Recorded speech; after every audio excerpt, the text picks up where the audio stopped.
Kailangan talaga marinig ng Pilipino ito para hindi ninyo kakalimutan kasi baka akala nyo imbento ito.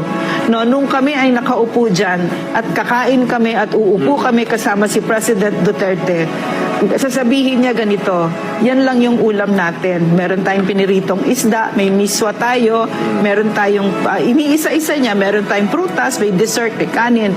Okay naman yan, no? Kasi hindi natin pera yan, pera ng taong bayan. Pwede nga sabay-sabay na kami, pera ng taong bayan yan.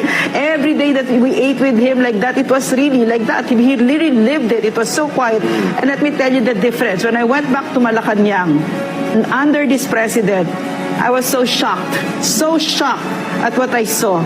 There was a buffet spread with steak and lobsters in the middle of the day.